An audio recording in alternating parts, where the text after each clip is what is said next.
வணக்கம். தடத்தின் மதிய நேர செய்திகளுடன் இணைந்து கொள்கிறீர்கள். விரிவான செய்திகளுக்கு செல்ல முன் முதலில் தலைப்புச் செய்திகள். விவசாயிகளுக்கு கிடைக்க உள்ள மானியம், அரசு வெளியிட்டுள்ள மகிழ்ச்சி செய்தி. கணையமுன்ன சஞ்சீவ படுகொலை, அம்பலமான பகீர் தகவல்கள். இன்று இடியுடன் கொட்டப் போகும் கனமழை, மக்களுக்கு வெளியான அறிவிப்பு. யாழில் ஆன்லைன் மூலம் நிதி மோசடி அதிகரிப்பு, போலீசாருக்கு நீதிமன்றின் அறிவிப்பு. இலங்கையில் மீண்டும் தலைதூக்கும் சிக்கின்குனியா நோய், விடுக்கப்பட்டுள்ள கடும் எச்சரிக்கை. யாழில் இன்று இடம்பெற்ற கோர விபத்து. அனுர அரசாங்கத்திற்கு சவால் விடுக்கும் பியூமிக்கன் சமாளி. அண்மை காலமாக யாழ்ப்பாணத்தின் பல்வேறு பகுதிகளிலும் ஆன்லைன் மூலமாக நிதி மோசடி இடம்பெற்று வருகின்றது. இதன் மூலம் ஏராளமான மக்கள் பாதிக்கப்பட்டனர் என்று தெரிய வருகின்றது. ஊர்காவற்துறை பகுதியில் மாத்திரம் இவ்வாறான நிதி மோசடி சம்பவங்கள் 4 இடம்பெற்றுள்ள நிலையில் ஊர்காவற்துறை நீதிமன்றத்தில் இது தொடர்பான வழக்குகளும் இடம்பெற்று வருகின்றன. இந்த ஆன்லைன் மோசடிகள் பல்வேறு வகையில் இடம்பெற்று வருகின்றன. நிகழ்நிலை செயலியொன்றினை மக்களிடையே பகிர்ந்து அதில் முதலீடு செய்யுமாறு ஊக்குவிக்கப்படுகிறது. அந்த செயலியின் ஆரம்பத்தில் சிறிய தொகையை முதலிடுவதன் மூலம் சிறிய அளவிலான கொடுப்பனவு வழங்கப்படுகிறது. மக்கள் முதல் வருமானத்தை நம்பி அடுத்த தடவை பெரிய ஒரு தொகையை முதலீடு செய்யும் பட்சத்தில் அந்த நிதியானது மோசடியாளர்களால் அபகரிக்கப்படுகிறது. மேலும் வங்கி கணக்கில் பணத்தினை வைப்பு செய்துள்ளவர்களது கணக்கு இலக்கங்கள் மற்றும் அடையாள அட்டை இலக்கங்கள் என்பன ஆசை வார்த்தை கூறி மக்களிடமிருந்து மோசடியாளர்களால் பெறப்படுகின்றது. பின்னர் அவர்களது கைபேசிக்கு இரகசிய இலக்கம் அனுப்பப்பட்டு அவர்களிடமிருந்து அந்த இரகசிய இலக்கமானது பெறப்பட்டு அவர்களது வங்கிக் கணக்கில் உள்ள பணம் மோசடி செய்யப்படுகிறது. இவ்வாறான சம்பவங்கள் சமகாலத்தில் யாழ்ப்பாணத்தில் அதிகரித்து காணப்படுகின்றன.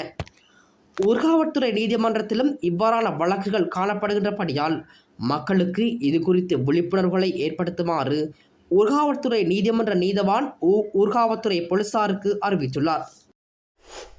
தென்னந்தோப்பு உரிமையாளர்களுக்கு உரமானியங்களை இந்த மாத இறுதி முதல் வழங்க நடவடிக்கை எடுக்கப்படும் என்று பெருந்தோட்டம் மற்றும் சமூக உட்கட்டமைப்பு வசதிகள் அமைச்சர் சமந்த வித்யாரத்ன தெரிவித்துள்ளார். அதன்படி இதற்காக 5600 மில்லியன் ரூபாய் ஒதுக்கப்பட்டுள்ளதாகவும் 5 ஏக்கருக்கும் குறைவான தென்னை விவசாயிகளுக்கு உரமானியம் வழங்க திட்டங்கள் வகுக்கப்பட்டுள்ளதாகவும் குறிப்பிடப்பட்டுள்ளது. உரமானியங்களை வழங்குவதற்காக அரசாங்கத்திடம் 56,700 மெட்ரிக் டன் உரம் இருப்பதாகவும் அமைச்சர் மேலும் குறிப்பிட்டுள்ளார். இதேவேளை 2024 நவம்பர் மாதத்தில் வெள்ள நிலைமை ஏற்பட்ட மாவட்டங்களில் பாதிக்கப்பட்ட பயிர்களுக்கான கொடுப்பனவுகளை விவசாயிகளின் வங்கிக் கணக்குகளுக்கு வைப்பிடுவதற்கு நடவடிக்கை எடுக்கப்பட்டதாக கமநல காப்புறுதி சபை தெரிவித்துள்ளது. கமநல காப்புறுதி சபை அண்மையில் வெளியிட்டுள்ள அறிக்கையிலேயே மேற்குறித்த விடயம் தெரிவிக்கப்பட்டுள்ளது. அதன்படி கடந்த 11ஆம் தேதியிலிருந்து 53,511 விவசாயிகளுக்கு 61,071 ஏக்கர் விவசாய நிலங்களுக்கான 952 மில்லியன் ரூபாய் நிதி அவர்களின் வங்கிக் கணக்குகளுக்கு வைப்பிடப்பட்டுள்ளமை குறிப்பிடத்தக்கது. கணையமுள்ள சஞ்சீவ கொலை செய்யப்படுவதற்கு சம்பவத்துடன் தொடர்புடைய துப்பாக்கிதாரிகள் ஒத்திகை பார்த்த விடயம் தொடர்பில் தகவல்கள் வெளியாகியுள்ளது. இந்நிலையில் துப்பாக்கிச்சூடு நடத்திய துப்பாக்கிதாரியான கமோண்டா சமிந்துவும் மற்றும் மூளையாக செயற்பட்ட இசாரா செவ்வந்தியும் சம்பவத்திற்கு 2 நாட்களுக்கு முன்பு நீதிமன்றத்திற்கு சென்று ஒத்திகை பார்த்து திட்டத்தை ஒழுங்கமைத்ததாக தெரிவிக்கப்பட்டுள்ளது. குறித்த விடயத்தை கொழும்பு குற்றப்பிரிவைச் சேர்ந்த சிரேஷ்ட போலீஸ் அதிகாரியொருவர் தெரிவித்துள்ளார். இது தொடர்பான தகவல்களை தற்போது தடுப்பு காவலில் உள்ள மட்டக்குழி பகுதியைச் சேர்ந்த சந்தேக நபர் ஒருவர் காவல்துறை அதிகாரிகளுக்கு தெரிவித்துள்ளார். குறித்த நபரே அவர்கள் இருவரையும் நீதிமன்ற அறையை காட்டுவதற்கு முன்வந்ததாகவும் காவல்துறையினர் விசாரணைகளில் தெரிய வந்துள்ளது. மேலும் நீதிமன்ற அறையை காட்ட முன்வந்ததற்காக செவ்வந்தியிடமிருந்து 2000 ரூபாய் பெற்றதாகவும் அவர் காவல்துறையினரிடம் தெரிவித்துள்ளமை குறிப்பிடத்தக்கது. நாட்டில் பல பகுதிகளில் இன்று இடியுடன் கூடிய மழை பெய்யக்கூடும் என வளிமண்டலவியல் திணைக்களம் தெரிவித்துள்ளது. திணைக்களம் இன்று வெளியிட்டுள்ள அறிக்கையில் இந்த விடயம் தெரிவிக்கப்பட்டுள்ளது. அதன்படி மேல் சப்ரகமுவ மற்றும் மத்திய மாகாணங்களிலும் காலி, மாத்தறை, குருநாகல் மற்றும் மன்னார் மாவட்டங்களிலும் பிற்பகல் 2 மணிக்கு பிறகு மழையோ அல்லது இடியுடன் கூடிய மழையோ பெய்யக்கூடும். மேல் மற்றும் சப்ரகமுவ மாகாணங்களிலும் காலி மற்றும் மாத்தறை மாவட்டங்களிலும் சில இடங்களில் 50 மில்லிமீட்டருக்கு மேல் பலத்த மழை பெய்யக்கூடும்.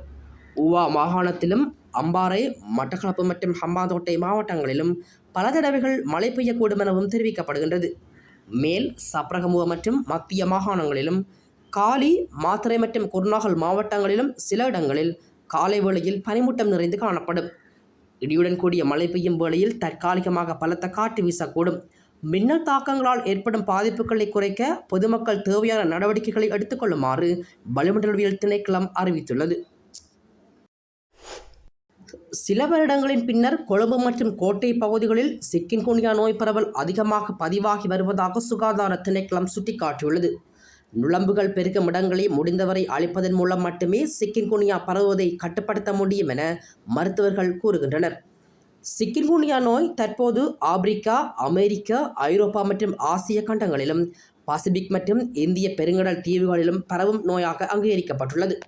இந்நிலையில் நாட்டில் சிக்கின்குனியா நோய் மீண்டும் தலைதூக்கி வருவதாக சுகாதார அதிகாரிகள் சுட்டிக்காட்டுகின்றனர். இந்த நாட்கள் பாடசாலை விடுமுறை நாட்கள் என்பதால் குழந்தைகள் அடிக்கடி சுற்றுச்சூழலுக்கு ஆளாக நேரிடும்.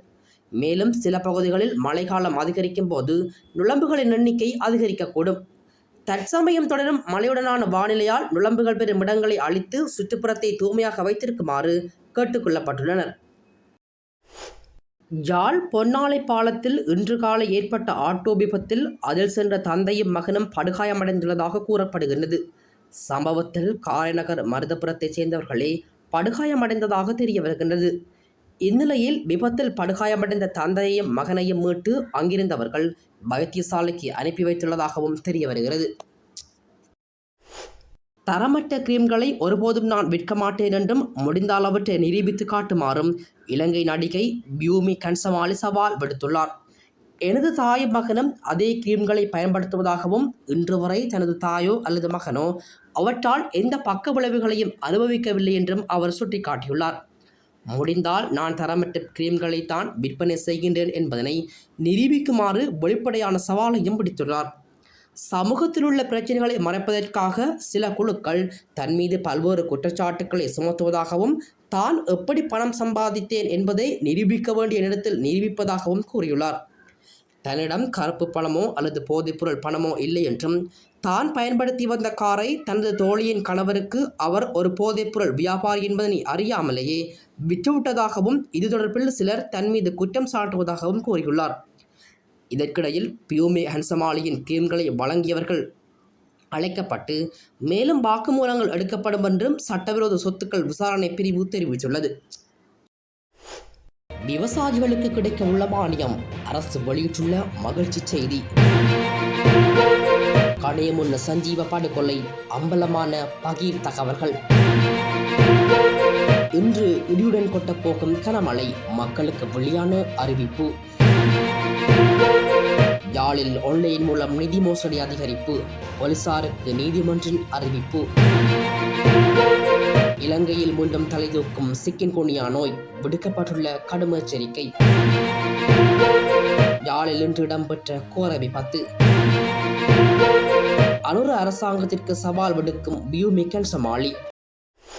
இது போன்ற செய்திகளை தெரிந்து கொள்ள தடம் நியூஸ் சேனலை சப்ஸ்கிரைப் செய்து அருகில் உள்ள பெல் பட்டனை கிளிக் செய்யுங்கள். மேலும் இது போன்ற செய்திகளை உடனுக்குடன் தெரிந்து கொள்ள தடம் FM.com என்ற இணையதளத்தின் வாயிலாகவும் எங்களுடன் இணைந்து கொள்ளுங்கள்.